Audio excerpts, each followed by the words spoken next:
Hi, I'm Mitch Gallagher. Welcome to the Sweetwater Minute. It is GearFest 2013, and we are joined by engineer-producer Frank Filipetti. Thank you. Thanks for coming in, my friend. You're welcome. Appreciate you being here. Yep. Good to see you. Thanks Love for coming to being here. GearFest. I love coming here. I love the place. I love what Chuck has done. I love the history of it. Almost everybody you talk to here has been here like 25 years or something like that. Lots So of long obviously,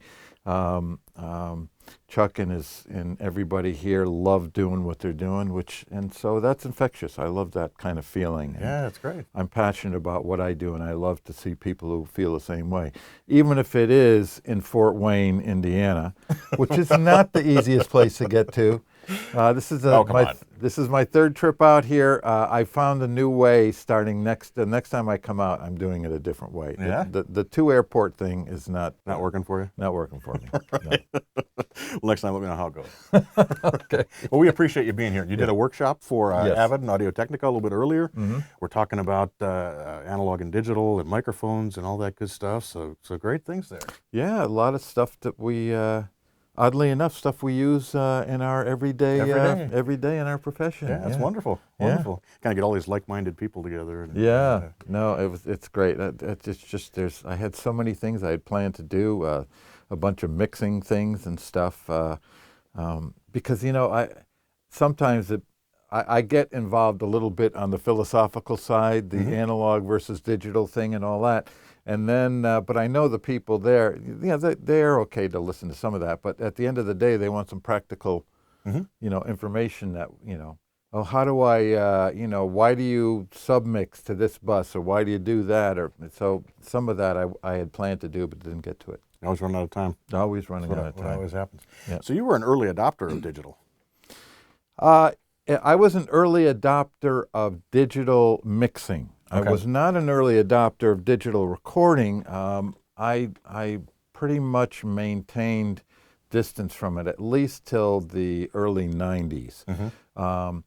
And it was around the early 90s that I started experimenting with recording digitally. I did an album in the late 80s with Peter Asher, a 10,000 Maniacs album, which we did on Mitsubishi Digital, and wasn't quite enamored with the sound of the digital. But then later on, when the 3348 came out, I started using it. But once I started going to a digital format, I realized that I wasn't happy with then converting that back to analog to go to an analog console. Sure. Only to go back to digital in the end again. So then I started thinking about mixing digitally, and it was around 94, 95 that I got a Capricorn console, and from that point on, it was all digital all the time. Right. Yeah. And what is in your mind, what's the benefit of staying in the digital domain? Not to have to convert. Yeah, you don't get that. I mean, the weakest link in the recording chain is changing the mic acoustic energy into electrical energy. It's that transduction. The transducer is the hardest part. Well, going from analog to digital is the hardest part, and digital to analog. When you're converting from one form of energy to another, or one format to another, that's when you lose the most. Right. Once you're inside analog or digital, you don't lose as much. But so for me, once I'm digital, converting back to an analog console only to convert back to digital later again just seems like a whole waste of a couple of steps, and adding, whatever distortion lies in that conversion in the first place. You're just doubling or tripling up on it. Right. So for me, it's a no-brainer. Right. Now, you've recently been working a lot out of your home studio, correct? Can you tell us a little bit about that? Yeah, I started, I'd been a studio owner for many years, and about 3 or 4 years ago, my partner in the studio wanted to get out, and I was happy to oblige. I was never much into the business end of it anyway. Right.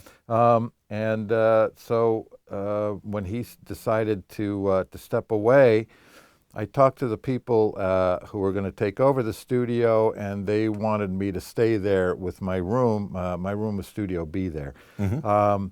But by that point, I had enough of experience of beginning experience, but novice experience. But I had enough experience doing it in the box that I thought this might be the time for me to go full tilt. And at the time, my console that I had at the studio, I had bought a System 5 Euphonics back around 2001, 2002. I had planned to take that to my home studio, but then I finally said, look, you know what? I tried this D command out and I loved it. Right. And I said, I'm going to do a simple is better approach and stay in the box. So I moved all my analog and digital gear to my home, and I have all this racks of Pultecs and Neves and great old gear, but I found after the first year and a half, I almost never used it. So I started putting it up for sale. I said, you know what? I'm only using the preamps. I'm using a couple of the compressors, but you know, I had LA2As, I had 1176s and all that, and I loved them, but you know, it was just kind of sitting there, and I thought other people will get some use out of this. So, and I have just been really happy with, especially in the last year or so, with the way the digital thing is working out. I haven't felt any need to go the other way, as they say. As they say. That's awesome. Yeah, that's great. Yeah. That's great. So mainly using plugins then for processing? I'll do processing prior to going digital. Like when I record something, I'll do any analog processing then. But I find I lose too much later on once I'm digital to go back and forth. I find going to an 1176 hardware doesn't give me anywhere near as much flexibility or give me the sound that I want as much as going to the 1176 software, because I'm not doing the conversion. And the great thing about the 1176 software, it doesn't crackle, you know, it doesn't get intermittent. Each one sounds the same. Imagine that. I remember the days of putting two Pultecs on my as my on my mix bus, and trying to line those two things up so the frequencies that were coming out of the left were the same out of the right for a two mix. That was hell. And you never got it right. I mean, there was always differences. Now I put them up, and I have two Pultecs that sound exactly alike. Which is why it's funny when people ask me, well, but does the software really sound like a Pultec? No, neither does another Pultec. You know, I mean, the amazing thing is none of those sound the same. They have a character, and that's what you're plugging into. Do they have the same character as yeah, you bet. So you know, I'm sure there's someone out there with a Pultec that kills all Pultecs.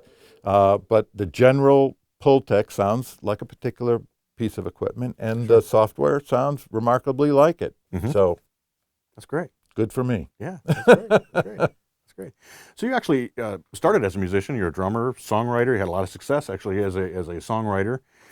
How do you think that informs your production? I wouldn't call it a lot of success. Oh, I think it was. I got a $25,000 advance from ASCAP, and every year I get a statement from them. I think I've paid back about $11.63 or something. Well, you're ahead of the game. Yeah, I think I owe them $24,950 or something like that. So I wouldn't say a lot of success as a songwriter. Okay, well, I think it's. But how does that coming from that musician background inform what you do as a producer and as an engineer? I think it was critical to my getting started and doing well early, because I started late in the game. I started when I was 30 years old. I was up till then was trying to be an artist, and but I think my being a person that sat on the other side of the chair, the "can you do this for me" chair to the engineer, and not getting the kind of response I wanted made me a bit empathetic with the process. Being a songwriter made me realize what it was like to have that baby in your head and have other people kind of trying to thwart the process and make it their own. I've always tried to be conscious of the songwriter, tried to be conscious of the vocalist. My years with Phil Ramone just reinforced all that, bless his soul. So it was, I think that was very, very important early on in getting my career off the ground. Was people would say, "Oh, this guy not only listens well, but he's empathetic to what I'm trying to do." Right. So I think that was very, very a big part of it. Right. Right. So you've made many classic recordings. Foreigner, I Want to Know What Love Is, the Bangles, Eternal Flame, James Taylor, Hourglass, which has always been one of my reference recordings that I've turned to. Something that strikes me about this is it's a conversation I actually just had with Jack Douglas as well, is that those albums don't sound dated. They don't sound like this is that. How do you achieve that, or what is your thought process going into a recording like that? I'm just trying to make it sound as good as I can make it sound, and I have some thoughts about how to do that, but I also, I think it's because I base it on the song, I really do. I don't think there's a conscious effort to come up with a sound necessarily, but there is a conscious effort to try to maximize the sonic integrity of whatever song I'm working on and work within the framework. Part of it is, whether it's the organ and I Want to Know What Love Is, or it's James's vocal, or it's Lou's vocal, or what have you. It's really trying to zero in the important elements of the song. The song is what drives it all to me. And I try to mix it as a listener. Okay. I try to mix it as someone who's listening, and try to keep them always active in the process. I'm always looking for a particular element to specialize on, or to bring out a bit. But I never want it to overtake the song. I like to think it's a transparent process. Right. But when you have a song like I Want to Know What Love Is, it's, and with Lou Gramm singing it, you'd really have to be pretty bad to screw that up. So for most part, it's not a surprise sometimes that this stuff does well, because when you have an opportunity to work with artists like that, it just happens. But I've been fortunate in having the ability to work with people that really know what they're doing. So right. You've talked before, the last time you were here doing a workshop, you talked about doing recordings. I think it was at Martha's Vineyard with Carly Simon, I think it was, that you were working in a house. And of course, you also work in world-class studios all over the world. And now you're mixing and working at home in a home studio. Lots of our viewers are working in home studios and project studios. What advice do you have for somebody who's capturing sounds in a house, that it isn't maybe an ideal acoustic environment, and working there? Well, the first thing is, the reason I got started working in the box was I had done this thing on Martha's Vineyard with Carly. It's funny how Martha's Vineyard has been a catalyst for changing my career at various points.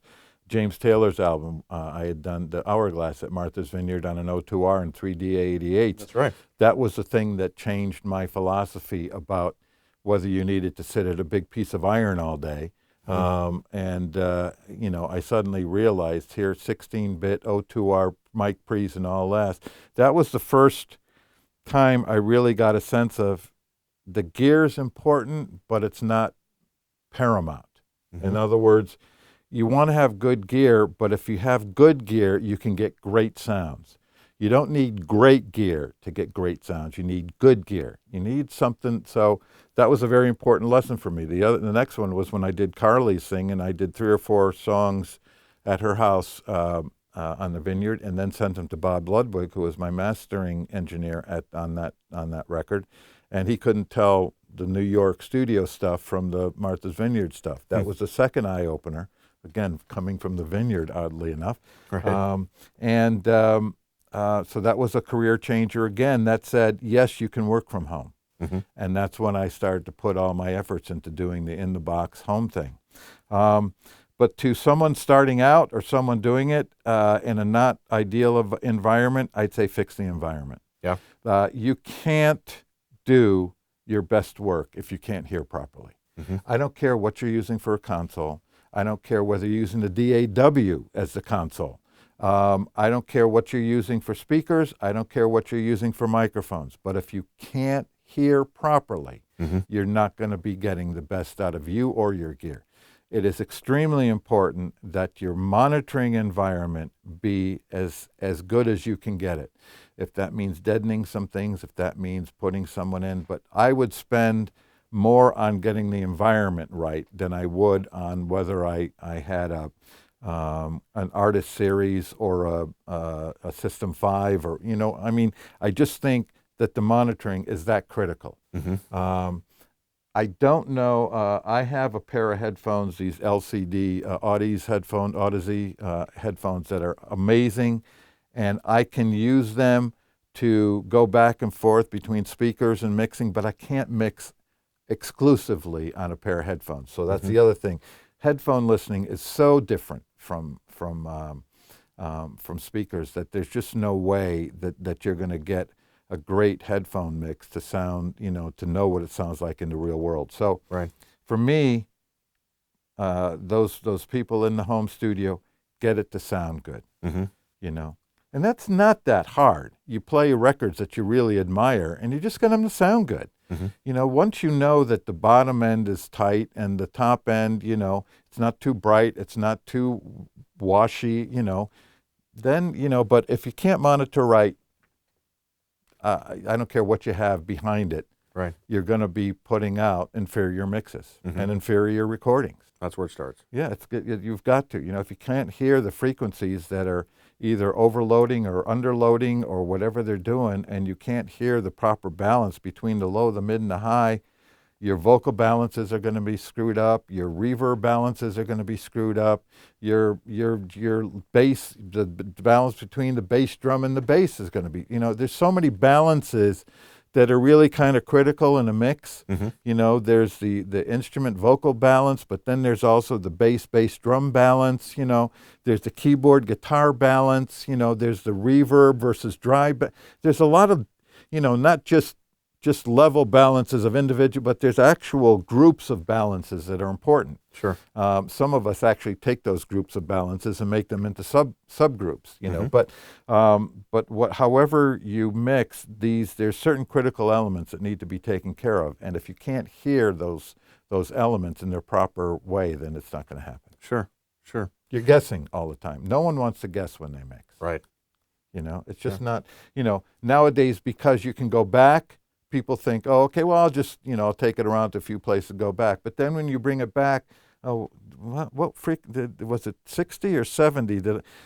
You just don't know. So it's important. Makes it more difficult, right. You mentioned the difficulty also of converting from acoustic to electric, to signal. And one of the sponsors of your visit here is Audio-Technica. What attracts you to those microphones? One, the innovation. Two, the price point. For the price of an 87, I can buy 8, I think, or 6 or 8 40-47s. If I'm a guy who needs to, who wants to record some stuff, I'm going to buy the 6 40-47s, I do this for a living. I've been very successful, but I'm not going to go out and buy, 8 87s. I'm not a big fan of 87s, so that's part of it. But $3,000 microphones, you don't have, it took me 20 years to build up my mic collection to where it is today, where I have 67s and 47s and C12s and C24s and all that. But in spite of all that, I still go out with my 40-47s. I still go out with the 40-80s, the new ribbon mics they've come up with, and this new microphone that they've come up with, which absolutely has blown me away, is the 50-40. Yeah. I think compared against any microphone, past or present, it holds its own. In fact, I think it could be the single best microphone that's been made in the last 20, 30, 40, or 50 years. In fact, could be the best microphone for me. I just haven't heard anything that captures the lows and the highs with such affection as this does. Everywhere I've brought it in the last couple of months that I've had it, everybody just is knocked out by it. So there's a lot of innovation that, that it started earlier on with the the 2500, which I use for all my recordings on drums, for bass drum. Right. It's got the two capsules, the condenser and the dynamic. All of us did that, except we were placing two different microphones, a dynamic and a condenser, but we never had the capsules aligned. Right. How you can't do that. I mean, within a sample accuracy. So innovation, just saying, oh, that's neat. And that's when I started using it. And then beyond that, just, the phantom powered ribbons, and now this new capsule technology that they've come up with on the 5040, which my guess is will migrate down to a whole bunch of new microphones, because the technology is so radically new and radically sound that I just love their spirit of innovation, their willingness to take chances. That's the way I felt I've been. Some guys mix on an SSLG because they've mixed on it for the last 30 years, and that's just the way it's going to be. They love it. Right. They're happy with it. I have never, as I said this morning, I've never been so enamored with any technology that I don't constantly search for something better. I've always been trying to improve. I've always been looking for the next best thing. And right now, for me, the next best thing is Audio-Techno microphones. I love the Avid technology that I'm working with on the D command. I love the new 32-bit floating point stuff that I'm working with in Pro Tools. I'm loving the fact that I can record. I do all my recordings now, 88.2, 32-bit floating point, as opposed to even 24-bit, so I can be even less concerned about levels. Right. I'm loving all the new technology stuff that they've got going forward in 11. And any company that's interested in innovation, that's what I'm interested in. And I'm not looking at things where people are satisfied that they've got the best there is, because there's always something that comes along. I shared that with Phil Ramone, who was the same way. He'd always be coming up to me and saying, oh, we got to try this, we got to try that. Just because we were successful with something on the last record, we're going for something new this time out. That's just the way I am, the way he was. And I just have never been satisfied with, oh, that was good, let's stay with that. Right. Right. And that's what I like about AT. They're always coming up with new concepts and ideas. Right. Right. Well, I think that's a very inspiring attitude. That always striving for more excellence and for improvement. Yeah, not resting on laurels. Yeah. I know people have gotten kicked in the butt with that. I remember one of my favorite artists when I was growing up was Joni Mitchell, and I just thought she was, first there was Blue.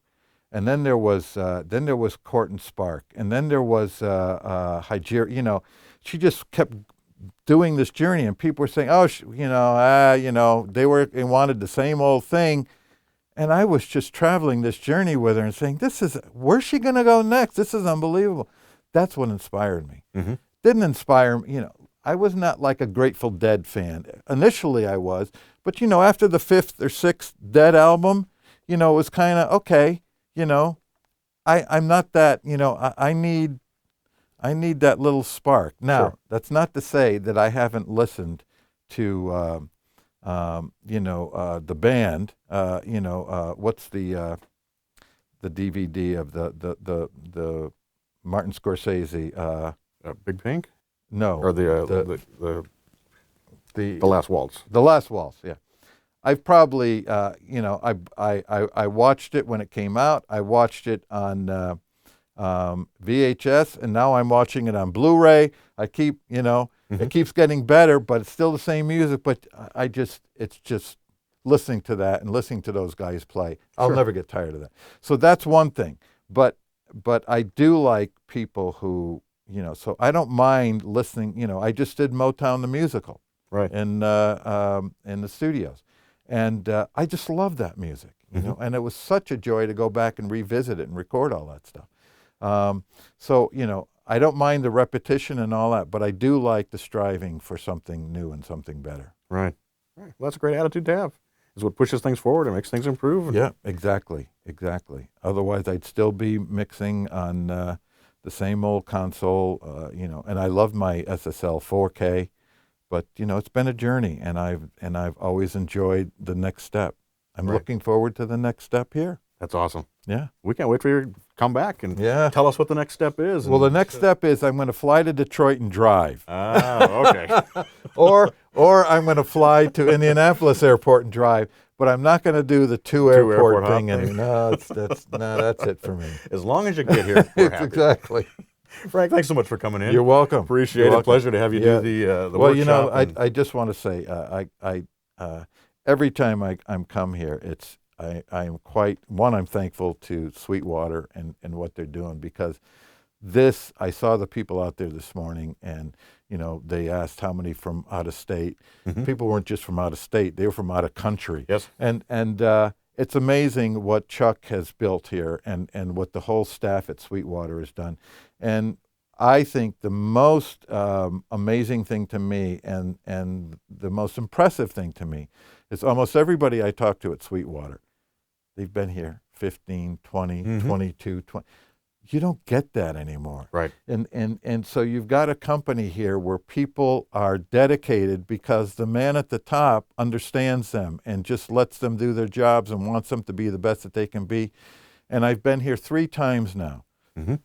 First time, they were building a new building because they were expanding, which Right. is where we are now. Right. Now this time, the second time was in the new building, Right. and now the third time I'm here in a new building, they're expanding to a new building. Yep. That's So right. something's going on that's right here. That's right. And in Fort Wayne, Indiana. So I love coming here whenever I can. That's and I great. just want to say to all the people at Sweetwater, fantastic work.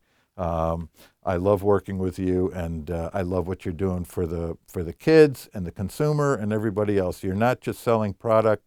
You're also interested in helping them to learn, keeping them going.